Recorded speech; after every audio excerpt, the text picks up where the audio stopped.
Okay. Welcome, everybody, to Diamond Effect Podcast episode 120. Today, I have one of my clients with me, Andrew Springer, and we'll talk about growing your business through continuous improvement. But before we start, I wanted to ask you, Andrew, to introduce yourself to the audience or listeners, however you're getting this podcast, and also tell the audience what made you to sort of hire me as a business coach to help you with your practice, because I really do find that in Canada, business coaching or coaching overall is not as popular yet or not as widely adopted as it is in the US. Well, thank you for having me, Maggie. My name is Andrew Springer, as Maggie said. I'm a chiropodist, foot specialist by profession. I've been in practice now for 40 years, 20 of those in private practice in Toronto and now exclusively in the Oshawa and Durham region. And I was trained to treat disorders, diseases, dysfunctions of the foot, but I wasn't trained to run a business. And when I reached a point where I thought there has to be a better way to do the things that I'm doing, but I'm not the person to know how to do it, I reached out to people that I trusted, and Maggie was the person that was pointed in my direction. So I thank you for taking the time with me over the last months to help me see my business more clearly and work at growing it. And I guess the thing too is we were not trained to see our practice as a business. We were trained to see it as a Right. means of helping people. And so we have to step back and look at things a little differently as Yeah. well. Yeah. And you know what? That's actually an interesting point, because I guess, and maybe that's in the medical realm, that like helping patients is different than running a business. But when I think about the business is about helping people, right? We just have different solutions. We solve different problems. Every business solves a different problem, right? So as a medical practice, you solve your patient's problems, which is still a business for me from like business coach perspective. So it's interesting that that's, as you say, like it's not always taught that in, medical colleges or schools. So that's interesting to know. Right. Um, We're taught to be altruistic. We're here to help the people. And whatever reward may come of that comes of that. And that's not reality. That doesn't necessarily put food on the table. right. And even pays the bill to run the practice. Like there is Right. some cost to even run the practice. So for sure, for sure.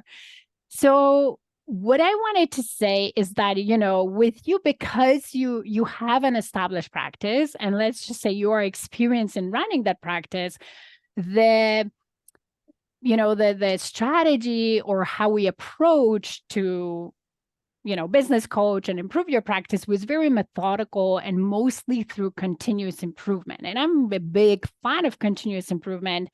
And what that means is like looking at things almost like a farming, right? When we look at things at the processes, at the patient experience, front and back end, and looking for improvements in an established business, sometimes the improvement is very small and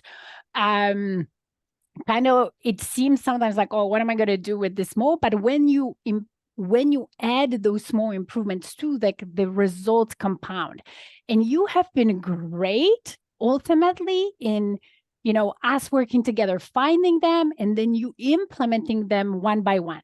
So I wanted to ask you first of all to share how this experience of that continuous improvement have been for you so far, and what is your secret to successful implementation? Because many people have great ideas and they love the ideas, but then they don't actually implement. And the secret is in the implementation. Well, I think, Maggie, the first thing is that we had to bring to the very conscious level what is it that we wanted that patient experience to be. We have a feeling inside, a sense of what we want, but we had to now really be able to articulate that before we could then start to look at how can we improve it. So we Yes. defined it, then we started to break it down into sections, and then we started to look at opportunities for improvement. And the implementation then, uh, it can be overwhelming. Hmm. And the thing was to be able to break down what needed to be done into manageable pieces Hmm. and set realistic goals Yeah. so that he never at any time said, I can't do this, but but instead left with, here is my goal, here is my task, and have self-imposed deadlines as well Mhm. to try and create those, because you want to see the results of those. And it compounds simply because when you start to see the results, it motivates you to continue to implement, to find other ways, and to grow those things.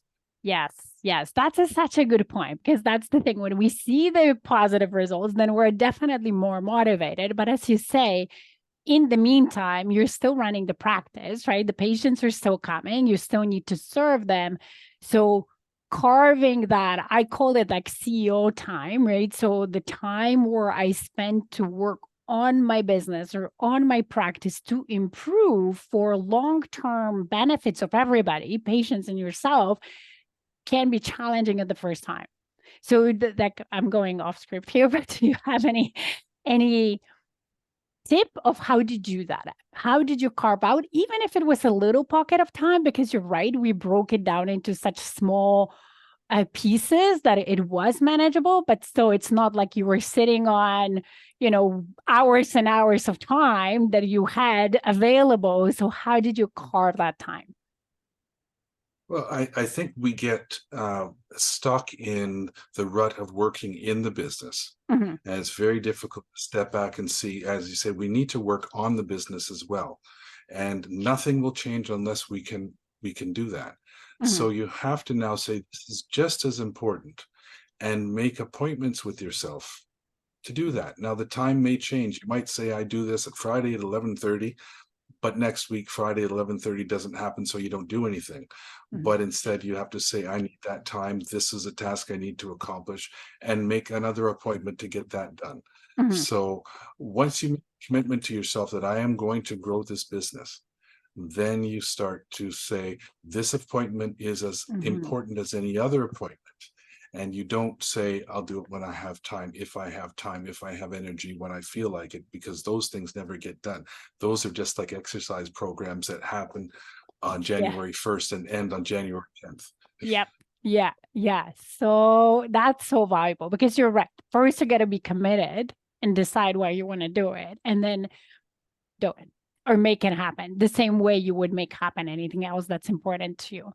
So then going on that, because there's one thing to then, make yourself accountable and implement the improvement you need to make. But there is also, you have staff, right? So there is also part of those improvements affected them.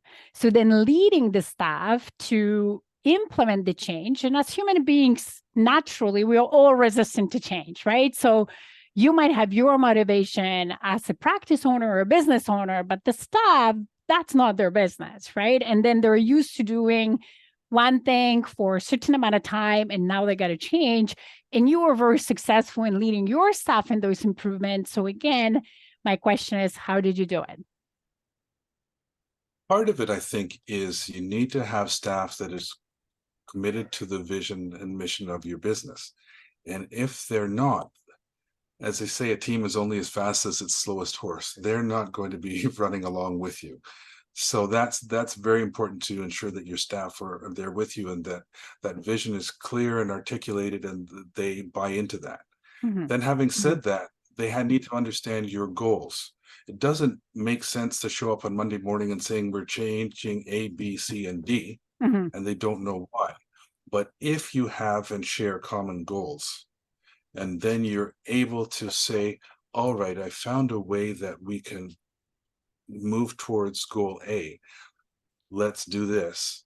Or better yet, my suggestion is we do this. Do you have any input on that? Any thoughts? They mhm. are part of it. They collaborate with that. They feel that they have some say in the decision-making process.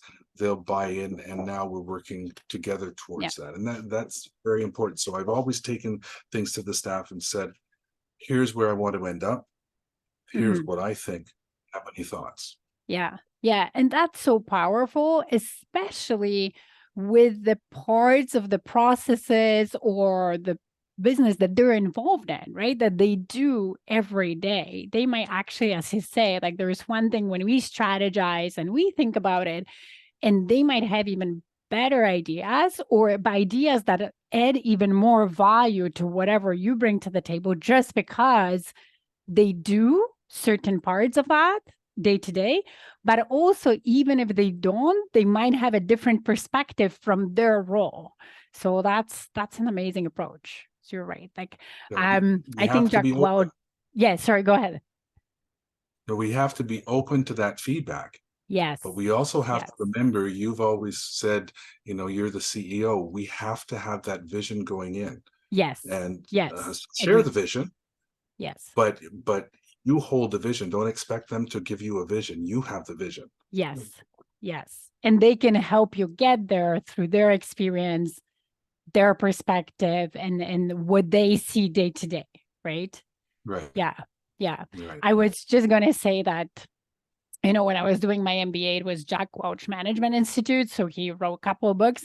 And then I don't remember, I think it was in the winning, what he said when he was the CEO of General Electric, and he did meet staff of certain plants, right? General Electric was huge and they did a bunch of stuff, but he, one of the things that one of the plant workers told him that he never forgot and then brought it on when he became CEO is that, you know, you hired me for my hands because they were, manual kind of labor workers, but you can also have my brain if you only asked, right? And that's sort of, I think he had that like a newer manager or plant manager, and he always remembered that and brought it in. And that was one of his also like leadership, foundations and so on, to ask your staff, use their brain Mhm. because their input can be invaluable. Absolutely. Awesome. Awesome.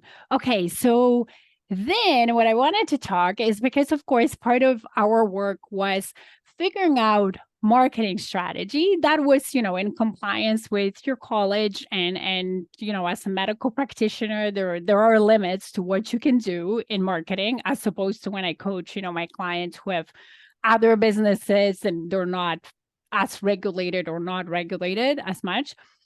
But then we talked about the video, right? And going video and doing video. And, I've noticed it with myself when I started my business or any of my clients who are maybe like 40 and over, we have way more resistance to going on video than, let's say, my younger generation clients who are sort of born in the age of video and, social media and just being online.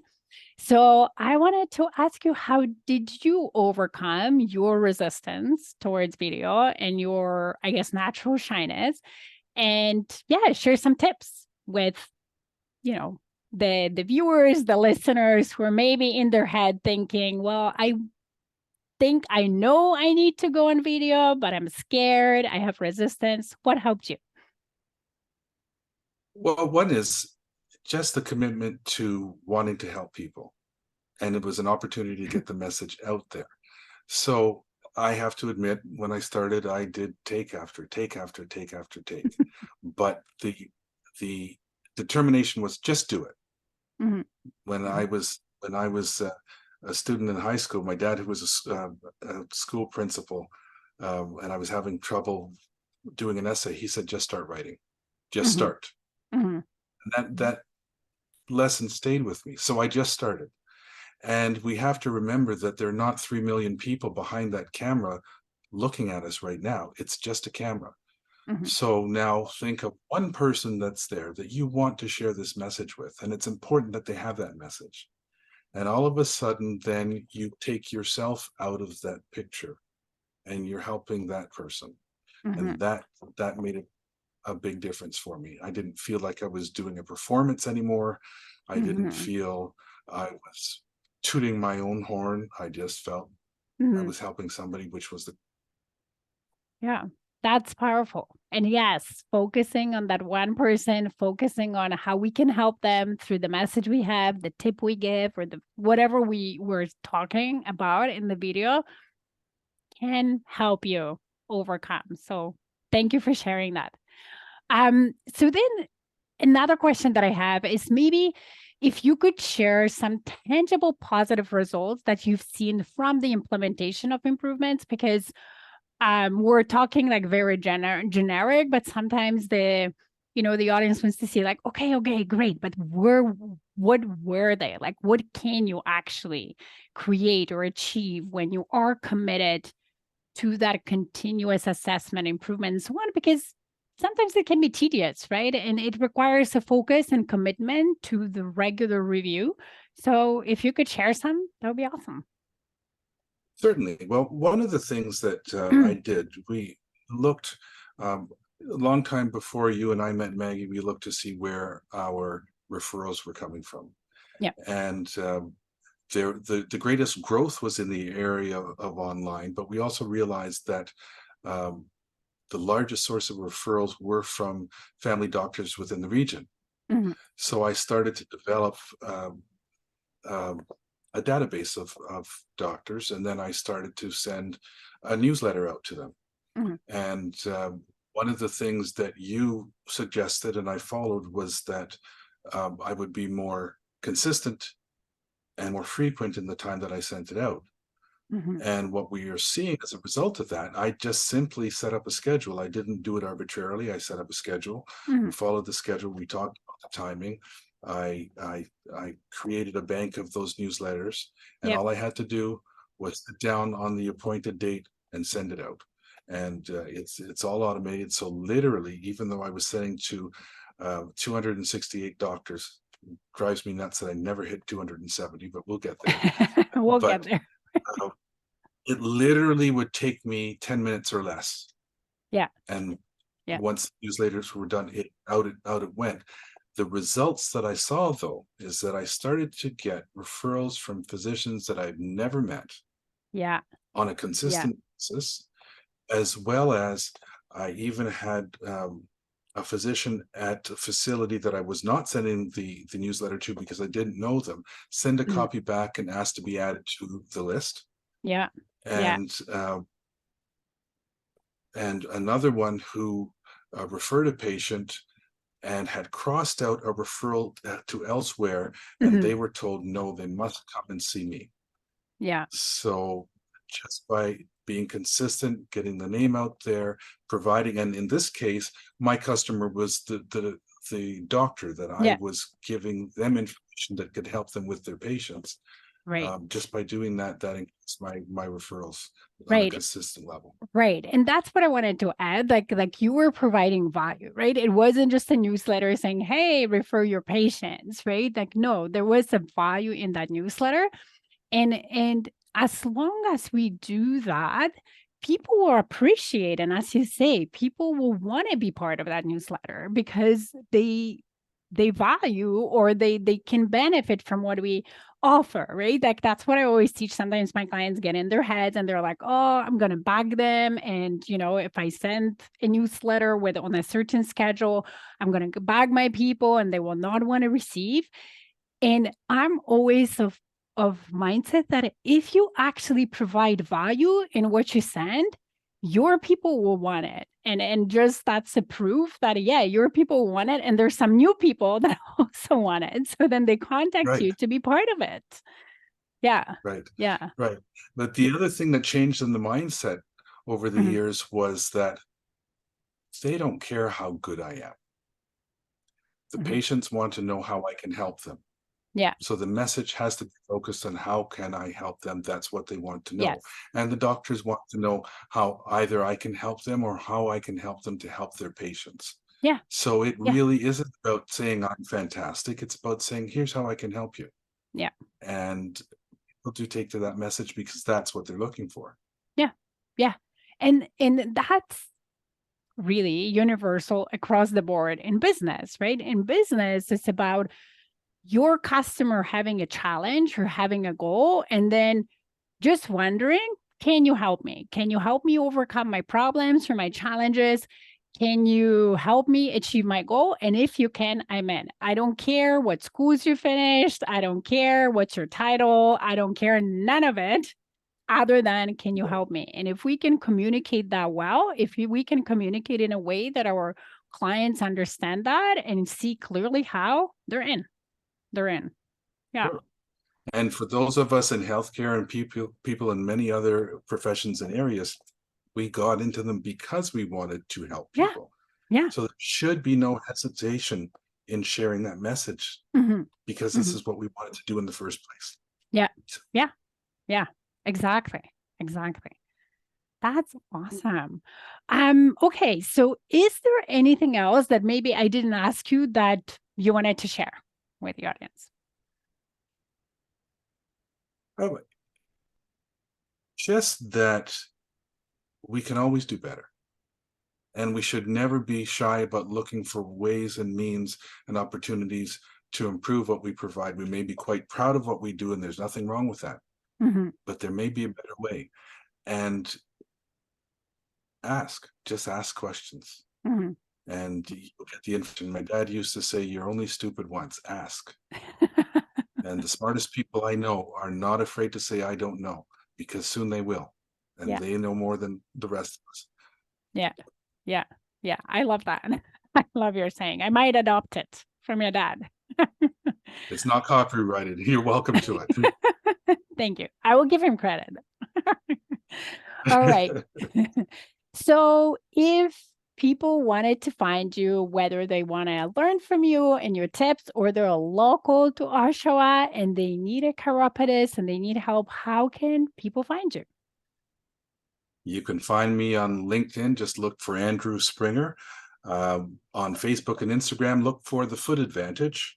And our website is www.thefootadvantage.com. Perfect. And we will share those links in the show notes or in any comments, wherever this will put them on other platforms, the interview. So we'll share that. But thank you so much, Andrew, for agreeing to do this with me. I appreciate your time. Thank you for coming. Thanks for having me, and thanks for all your help, Maggie. Thank you.